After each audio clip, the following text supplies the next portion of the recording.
was at his grandmother's residence on Queen Street playing outside. His grandmother became briefly distracted and turned around for a moment, and when she turned back, Dylan was no longer in the yard. Patrol officers arrived within 4 minutes of the first call. From above and below, dozens of searchers desperately tried to find the missing boy, trying to avert yet another tragedy for Nova Scotia. It was not to be. The search has shifted into a recovery mission as Police found first one of his rubber boots in a brook near the home, then the other further down near the mouth of the rushing Salmon River. It's been 6 months since toddler Dylan Ehler vanished from his grandmother's yard in Nova Scotia. The Truro police chief says there is no evidence that anything suspicious happened to Dylan. The investigation suggests he likely fell into a nearby brook. During all of this, Dylan's parents have had to cope with an added torment. Many people have used social media to accuse them of being responsible for the disappearance. One Facebook page about Dylan has 17,000 members. Ashley Brown and Jason Ehler are Dylan's parents. They're hoping a unique Nova Scotia law will help them shut down that online taunting. And they join me now from Halifax. Good morning to you both. Good morning. Good morning. I'm sorry for what you have both been through. How are you doing? One day at a time. The same, one day at a time. What do you remember, Jason, about the last morning that you spent with your son? The last morning I spent with my son would have been 2 days before he went missing. I was rolling him into a pile of bottles. I'd stack them up like bowling, and then I'd use him as the bowling ball. He liked it. That would have been the last afternoon I seen him. What about for you, Ashley? Tell me a little bit about Dylan. The morning he went missing, we were playing in the morning. We went to Tim Hortons and he got his favorite donut, chocolate glazed donut. Then I dropped him off at his grandmother's for the afternoon. What do you want us to know about Dylan? Dylan loves everything. I don't think there's much that Dylan doesn't like. There isn't much that he won't try. His favorite things are dinosaurs, playing in the dirt, playing with his sister. How did you learn, Jason, that Dylan had gone missing? Well, that morning I was trying to get a hold of Ashley. No response, so I got a hold of Dorothy on Messenger. No response. So later on I decided to drive down and pick him up. And cops were there, and I got out of the car, and boom. I remember the K9 officer with his dog coming out. I remember getting the officers to let Ashley's father go get Ashley from Belmont because she didn't even know. And Ashley, what happened then? My father showed up, and he had told me that Dylan had gone missing, and we rushed as fast as we could back to my mother's house, Dorothy's house. Do you remember that drive? It was a very long drive. I couldn't get there fast enough. When something like this happens, especially in small communities, it feels like a community can come together. And did you feel that community support, Jason, early on in this? I did. There was so many people around, it'd actually blow your mind. It was really nice to see all the community out trying to look for Dylan. It gave us hope that he was going to be found quickly and that he would be returned to us within a few hours. How did you cope in those early hours and days? What were you standing on and leaning on, Ashley? The people around me, my family. I was leaning on them and trying to allow the authorities in search and rescue to do their job properly. I leaned on the people around me. This is a really difficult question, Jason, but what do you think happened to Dylan? I'm right in the middle. I feel like it's possibly could have went into the water. But the debris that is in that brook, it doesn't make sense. So the other side of it is someone could have tossed them in the water and just took off. How important is it for you to find out what happened? It's everything to me to find out what happened because I have to know where he's at. I have to bring him home to his family. And as you said, initially the community is around you and they're helping you out, and that's a big benefit to you. How did you hear about these Facebook pages that were devoted to your son?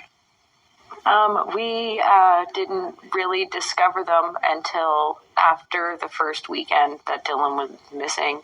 I think they started off as support groups and then they just changed. How would you describe that change? More theories about what could have happened to Dylan, and mostly saying that, his description didn't make sense, his boot size didn't make sense. That turned into, the parents are lying, we had a hand in Dylan's disappearance and possibly killed him. I can't say when exactly that started spiraling out of control, but it happened quickly. Did you look at the pages yourself? Yes. I was in a couple of the groups for a while, and then we're not anymore because they're full of rumors, and it was hurtful, to think that even some people who should know who I am, they start to feed into it. It's very hurtful.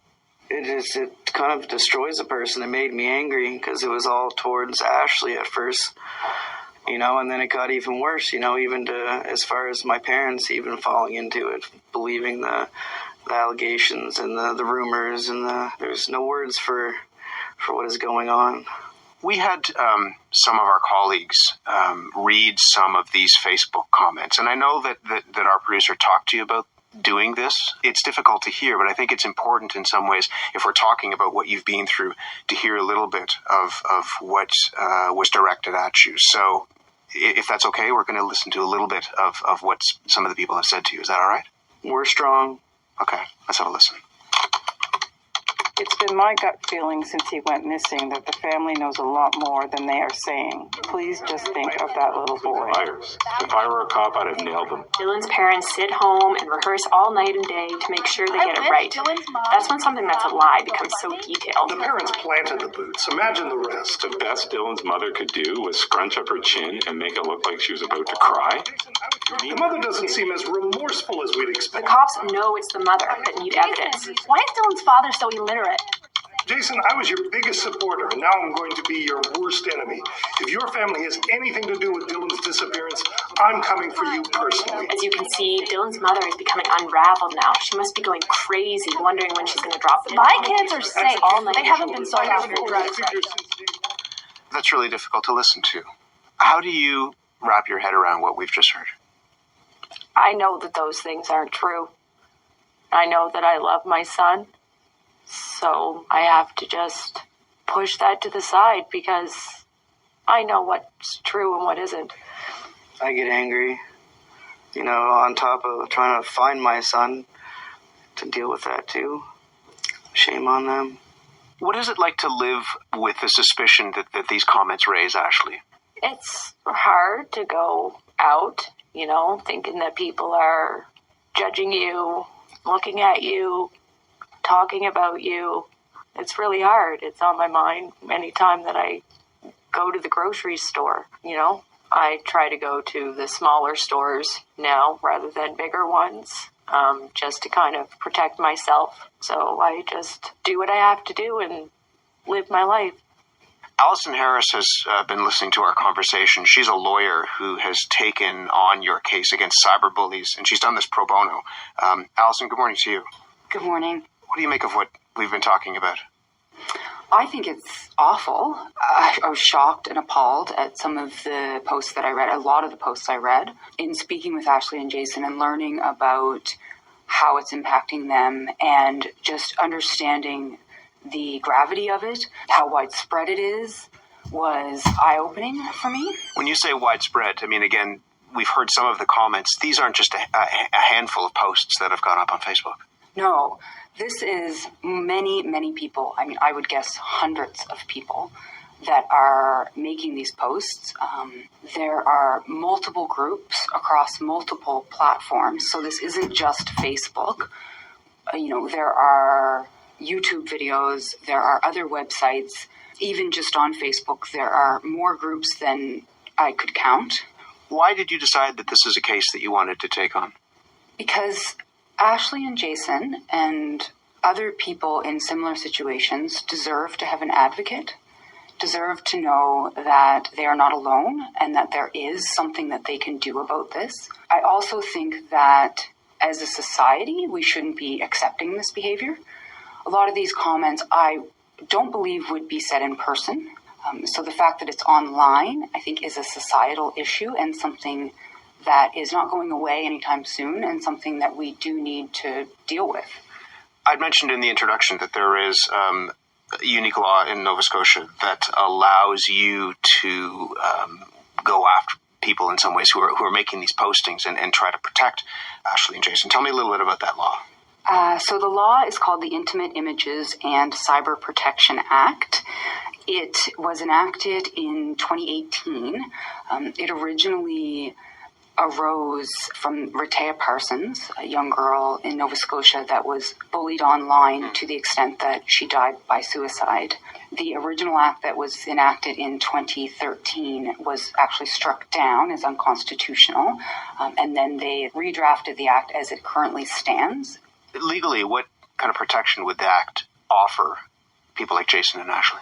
What I'm focusing on in this case are threats, intimidation, and menacing conduct online, communications that are grossly offensive, indecent, or obscene, communications that are harassment, and making false allegations. I believe those four things are very much at play in this case. Is there something about this law as it exists in Nova Scotia that's different than other cyberbullying laws elsewhere in the country? Absolutely. This is the only cyberbullying law in the country. So across Canada, we have legislation, I think Manitoba, Alberta, and Ontario have legislation or case law to address sharing of intimate images. It doesn't address cyberbullying as defined in our act. So those things like the threats and the making false allegations and the harassing comments, that is not available in other provinces across Canada. It really is unique to this legislation in Nova Scotia. What is the line between, I'm not sure what the legal term would be, but it's not fair comment, but in some ways somebody making a comment and somebody making a comment that is threatening or that is harassment? It's a good question. And I think that line is not clear. Part of the problem with this legislation is that there's only been one case decided under it so far. So we really don't know where that line is. We do have freedom of expression, but at some point it does cross a line. And I would argue that certainly many of these posts do cross that line, in particular when they are making these bold-faced allegations and accusations. Part of this is an education exercise. We're appealing to people's sense of human decency, hoping that they appreciate the harm that they are causing, and once they recognize that, hoping that they will just stop. But under the legislation, we are able to go after individuals who are making these posts and who are messaging Ashley and Jason privately. And there's a number of things that the legislation allows, one of which is to request an order that they stop making these posts, that they make no further posts, that they have no further communication with Ashley and Jason, that they take down anything previously. And we can also simply get an order declaring that this is cyberbullying. The Act also allows the court to award damages, so money, for the harm that's caused. Is that something that you're seeking as well, damages? I'm really not prepared to talk about what Ashley and Jason specifically are seeking or what our next steps are. But those are the options that are available under the legislation, and they're all options that are on the table. If somebody were to say that these messages exist online, and if you don't want to see them, don't go on to Facebook, don't look at the messages, what would you say back? In this case in particular, Ashley and Jason are using social media as a platform for support, which they definitely need in this situation, also for tips and searching for Dylan. It's not as simple as, we won't look at it. Are they still up? I mean, you've tried to take this action. Are the posts still there? Are the messages still being sent? There are a lot of posts that are still there. I think we've had some success in terms of less posts. The positive thing that I've also seen is people that I think were being silent previously, that were reading along with this horrific things people were saying, are now speaking out in support of Ashley and Jason. I'm also seeing in some of the groups that it actually has died down a lot. Jason, if you were able to speak directly to the people who are posting this, what would you say to them? I'm angry, so it wouldn't be a very good thing for me to speak face to face with these people. Fair enough. What about for you, Ashley? I would say that they are making a big negative impact on us and on Dylan. I would ask them to stop, and if they really cared about my son the way that they go on and say that they do, then come and help us. Stop judging us and come help. I'm sorry again for everything that you've been through, and I really appreciate you talking to us about this. Jason and Ashley, thank you. Yep. And Allison, thank you very much. Thanks. Jason Ehler and Ashley Brown's 3-year-old son, Dylan, disappeared last spring from Truro, Nova Scotia. Alison Harris is their lawyer, and as she mentioned, it's believed this new Nova Scotia cyberbullying law has been used one time successfully. That case involved a Halifax realtor named Donna Candelora. She took her estranged husband and his girlfriend to court for relentless online taunts. Donna Candelora says they sometimes posted 40 times a day about her looks, her weight, and her job. She won the case, and the summer was awarded $85,000, but it cost her. This court case cost me about $45,000, plus the hours and time that it took. After my name was printed in the court case, I had numerous people reach out to me just to say this is happening to me as well, and now I know I have an avenue to get them to stop. So I'm not the only one that this has happened to. I know that it's happening on a daily basis and people are suffering because of it. David Fraser is a privacy and internet lawyer in Halifax. We should probably note that in his practice, David represents social media platforms, including Facebook, but he's not here on their behalf today. David, good morning to you. Good morning. We just heard Donna Candelora say there that it cost her, $45,000 to fight a cyberbullying case. What do you make of that? So we've heard previously about the original cyberbullying law that Nova Scotia passed, which allowed for a very speedy mechanism for people to get into court, but it didn't have built-in procedural fairness. And so when that law was struck down and they went back to the drawing board, they created a replacement statute that built in what lawyers think of as procedural fairness, but actually made it pretty cumbersome for individuals to get any sort of meaningful remedy. I think the pendulum swung a little bit too far in the other direction. For example, I have not heard of any children who have been victimized by cyberbullying being able to take advantage of the new legislation. You described that initial law as a dumpster fire? I did. I was the lawyer who represented an adult who was accused of cyberbullying and challenged the legislation, and it was ultimately found to be unconstitutional. The way that they defined cyberbullying was so low that anybody who used electronic communications in a way that just even hurt somebody's feelings or harmed their self-esteem would be cyberbullying. So what's the definition then of cyberbullying in 2020? Well, in Nova Scotia, it requires that it's electronic communication, direct or indirect, that causes or is likely to cause harm to another's individual health, well-being, where the person who is responsible for the communication maliciously intended. And so there has to be an element of malice in causing that harm, or they have to be reckless with regard to it. And I'm incredibly sympathetic to the situation that Jason and Ashley have found themselves in.